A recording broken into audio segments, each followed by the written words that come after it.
La noche está por terminar en Texas. En poco más de una hora, Manuel Garza Jr. va a entrar en la cámara de la muerte. Tiene 34 años y lleva más de una década esperando este momento en una celda del corredor de la muerte. Está condenado por haber matado a un policía durante un control rutinario. No fue un atentado planeado ni un ajuste de cuentas. Fue una decisión tomada en segundos, una huida mal calculada, un forcejeo y un disparo que no tuvo vuelta atrás. Mientras el reloj avanza, su nombre vuelve a ocupar titulares, no por quién fue, sino por lo que hizo una noche de febrero de 2001. Para el estado de Texas, el caso está cerrado desde hace años. Para muchos otros, sigue siendo incómodo. Porque detrás de la ejecución que se acerca, hay una historia breve, violenta y absurda, que empezó como empiezan muchas tragedias, con algo que parecía totalmente normal. Conozcamos esta historia. Garza will enter the death chamber again in just about an hour. He'll be put to death for the murder of that San Antonio police officer, Rocky Riojas. Estados Unidos estaba estrenando presidente. George W. Bush llevaba apenas semanas en la Casa Blanca. En San Antonio era un viernes más. En el Northwest Side, un barrio de clase trabajadora lleno de complejos de apartamentos y pequeños comercios, la noche caía con el frío típico del invierno tejano. No pasaba nada fuera de lo común. Justamente por eso, el operativo policial de esa noche era rutinario. Había denuncias por robos de autos y allanamientos, y los agentes patrullaban los estacionamientos, despacio, observando. Uno de ellos era John Anthony Rocky Riojas. Tenía 37 años, iba solo en su patrulla y llevaba años en el cuerpo. Conocía bien ese tipo de servicio. Recorridos lentos, charlas cortas, identificación de personas sospechosas y seguir adelante. Cerca de la medianoche, Riojas vio a un joven caminando entre los autos estacionados. No corría, no hablaba con nadie, no parecía nervioso. Vestía sencillo, nada llamativo. Se llamaba Manuel Garza Jr., tenía 20 años y en ese momento era solo otra silueta moviéndose en la oscuridad. Riojas se detuvo, bajó del vehículo y se acercó con calma. Le pidió el nombre y algún tipo de identificación. La charla fue breve, normal. Garza respondió, pero dio un nombre falso.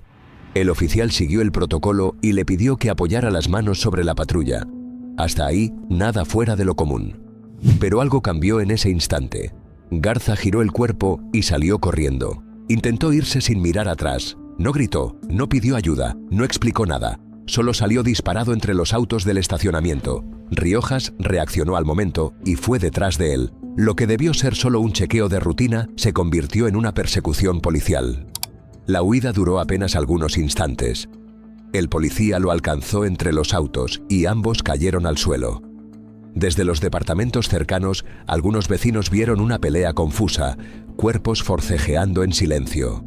En medio de ese forcejeo, el arma de servicio de Riojas se soltó. La pistola salió de la funda mientras ambos se movían. En algún punto, Garza logró tomarla.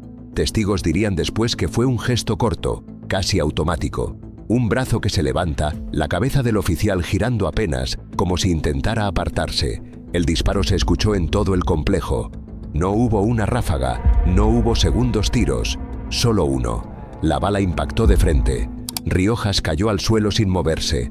El silencio que siguió fue inmediato y pesado. Garza se incorporó. Miró al oficial tirado en el asfalto. Algunos vecinos escucharon que lanzó una maldición en voz alta. Tal vez en ese momento se dio cuenta del gran error que había cometido. Luego se guardó el arma en la cintura del pantalón y salió corriendo otra vez. Esta vez nadie lo persiguió. Desapareció entre los edificios, aprovechando la oscuridad del complejo. La escena quedó congelada por unos segundos. Nadie sabía qué hacer. Algunos vecinos bajaron corriendo las escaleras. Otros marcaron el 911 desde sus teléfonos. El estacionamiento, que minutos antes era un lugar tranquilo, se llenó de gritos, pasos apurados y luces encendiéndose en los departamentos. Inevitablemente, las primeras patrullas llegaron en cuestión de minutos. Los paramédicos encontraron a Riojas aún con vida. Respiraba, aunque de forma irregular. Lo subieron a la ambulancia y salieron a toda velocidad rumbo al hospital. El estacionamiento fue acordonado de inmediato. Cintas, luces intermitentes, radios sonando sin parar. Oficiales comenzaron a hablar con los testigos, a separar versiones, a intentar entender qué había pasado exactamente. La mayoría coincidía en lo mismo: una persecución corta, una pelea en el suelo, un solo disparo y un hombre huyendo con el arma del policía. Mientras tanto, en el hospital, Rocky Riojas luchaba por su vida. Sus heridas eran graves. Sus conocidos temían que sucediera lo peor. Horas después, ya pasada la medianoche, los médicos confirmaron la noticia. El oficial murió rodeado de su familia. La noticia recorrió San Antonio rápidamente. Un control de rutina había terminado con un policía muerto en su propio turno. Pero la cosa no acaba aquí. De vuelta en el complejo, la investigación avanzaba contrarreloj. Los detectives revisaron el lugar, tomaron fotografías, recogieron casquillos y escucharon una y otra vez a los testigos. Dos de ellos, Nathan Hanks y Erica Henderson, dieron descripciones detalladas del atacante: edad aproximada, ropa, complexión. Nadie lo conocía como residente del complejo. Eso llamó la atención de los investigadores. No parecía alguien que viviera allí. Con la confirmación de la muerte de Riojas, el caso cambió de nivel. Se activaron alertas internas y se revisaron reportes recientes de robos en la zona. Esa línea llevó rápido a un nombre que aparecía una y otra vez en informes policiales de complejos cercanos: un joven de 20 años con un historial largo para su edad, Manuel Garza Jr. Las piezas empezaban a encajar. Garza tenía órdenes de arresto pendientes y antecedentes por robos en esos mismos estacionamientos. Para los investigadores, eso explicaba la huida inicial y la violencia del forcejeo. Si hubiera sido alguien inocente, no hubiera escapado en primer lugar. La cacería ya no era contra un desconocido. Tenía nombre, rostro y una dirección aproximada. El caso dejaba de ser un misterio y se convertía en una búsqueda concreta. Y esta vez, no iba a tardar mucho en terminar. Ahora escucha lo siguiente. Con la muerte de Rocky Riojas confirmada, la prioridad pasó a ser una sola: encontrar al hombre que había huido del estacionamiento con el arma de un policía. Ya no se trataba de aclarar qué había pasado, sino de atrapar al responsable antes de que desapareciera para siempre. El nombre de Manuel Garza Jr. aparecía una y otra vez en los informes policiales. La pieza que terminó de encajar llegó desde afuera. Un informante se comunicó con la policía y contó que alguien había intentado venderle una pistola semiautomática poco después del tiroteo. El arma coincidía con la descripción del arma del oficial Riojas. El encuentro había sido en un complejo llamado Aztec Springs. La dirección llevaba directo al departamento de la hermana de Garza. Con esa información, los detectives ya no tenían dudas.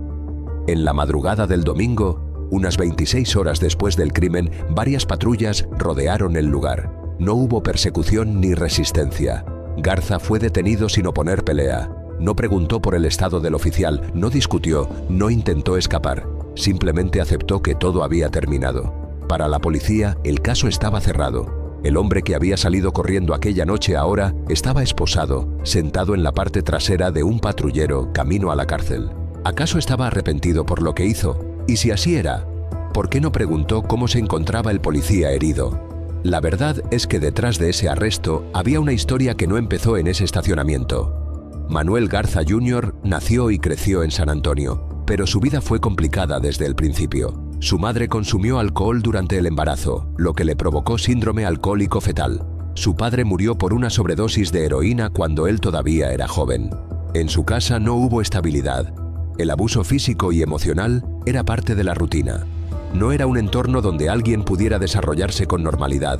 En la escuela nunca logró adaptarse. Abandonó los estudios en 10º grado y no volvió.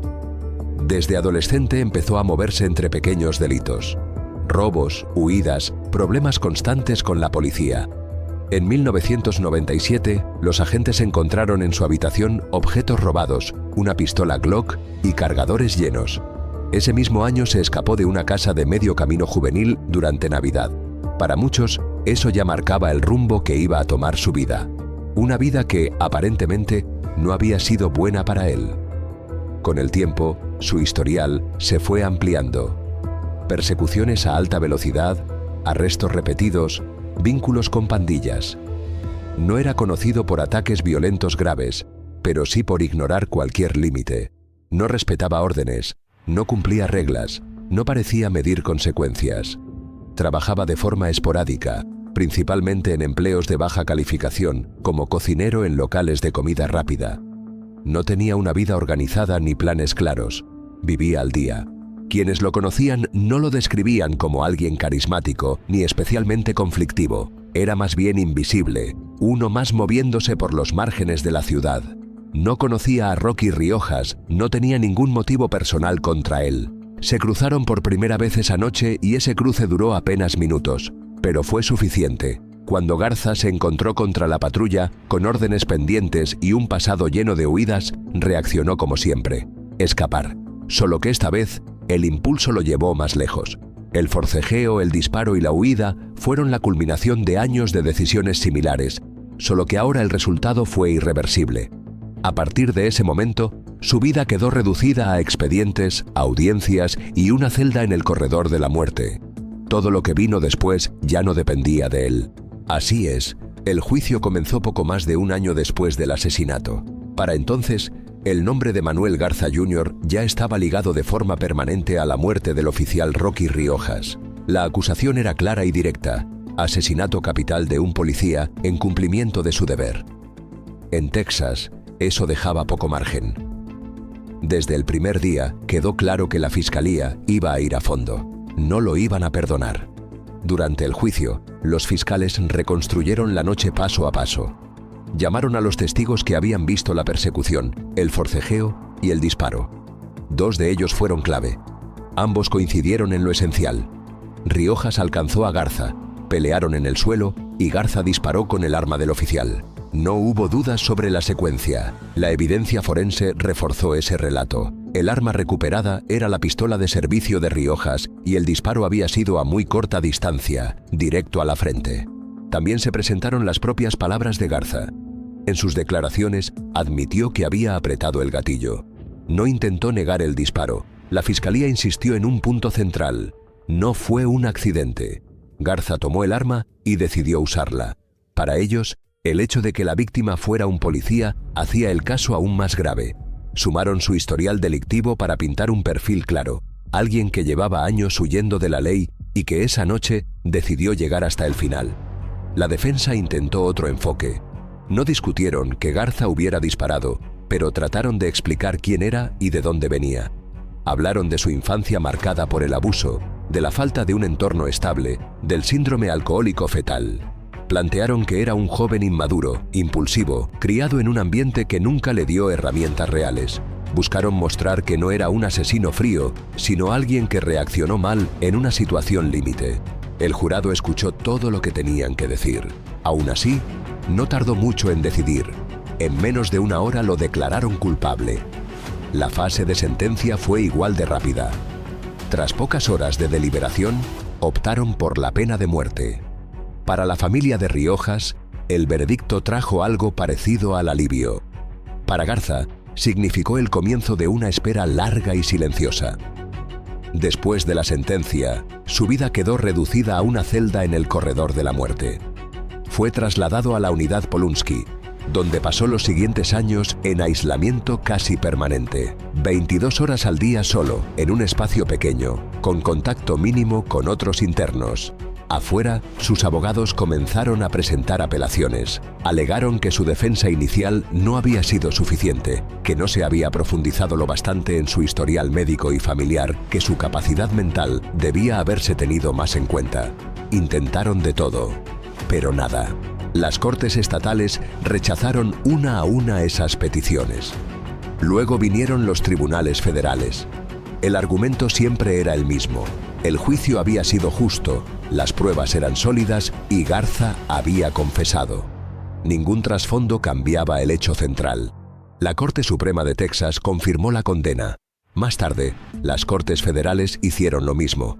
Incluso la Corte Suprema de Estados Unidos se negó a revisar el caso. Mientras tanto, los años pasaban. En prisión, Garza llevaba una rutina estricta y repetitiva. Cartas, visitas limitadas y largas horas en silencio.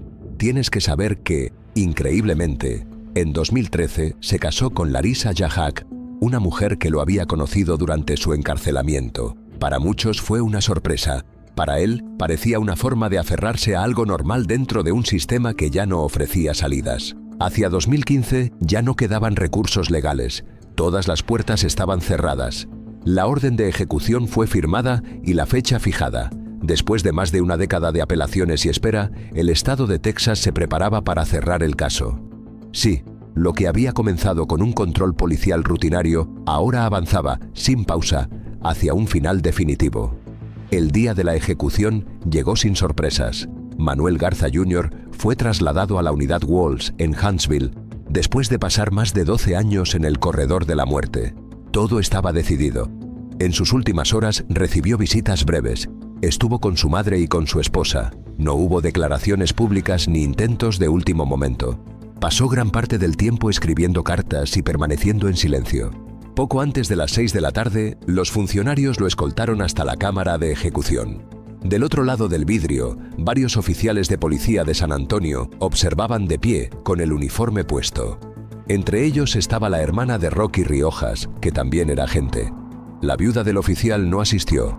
El ambiente era tenso, pero contenido. No hubo gritos ni escenas dramáticas. Sin embargo, a cierta distancia del edificio, había un pequeño grupo de manifestantes contra la pena de muerte. Sostenía carteles en silencio. No hubo incidentes. Cuando le dieron la oportunidad de decir sus últimas palabras, Garza habló mirando hacia los oficiales. Dijo que lamentaba el dolor causado a su familia, a sus amigos y especialmente a los policías. Reconoció que probablemente lo odiaban. Les deseó paz y dijo que él había hecho las paces con Dios hacía años y que esperaba que ellos hicieran lo mismo. La inyección letal comenzó poco después. El fármaco entró por la vía intravenosa mientras Garza permanecía inmovilizado. En voz baja, alcanzó a decir algo parecido a una despedida cuando sintió el efecto. Su respiración se volvió lenta, irregular. En pocos minutos dejó de moverse. A las 6:40 de la tarde fue declarado sin vida.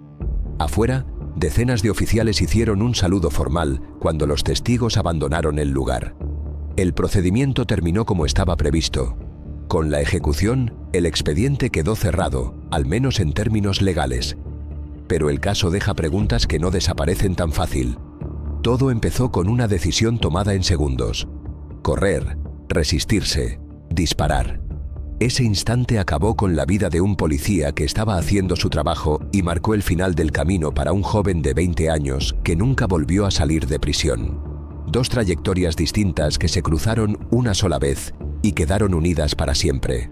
Es difícil separar el crimen del contexto. Garza no creció en un entorno estable, arrastraba problemas desde la infancia y acumulaba años de decisiones equivocadas. Nada de eso cambia lo ocurrido en el estacionamiento ni devuelve la vida de Rocky Riojas. Pero sí abre una discusión incómoda sobre hasta qué punto el pasado pesa cuando se juzga un acto irreversible. Para algunos, la condena y la ejecución representan justicia. Un policía murió y el responsable pagó con su vida.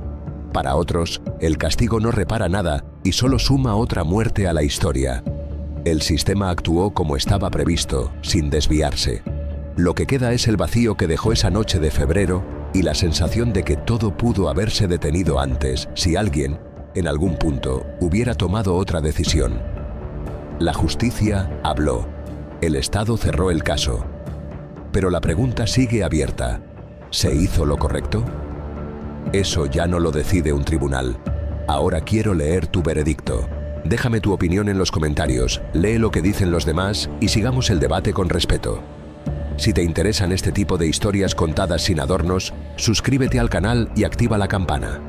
Aquí seguiré contando casos reales, de esos que no se olvidan fácil.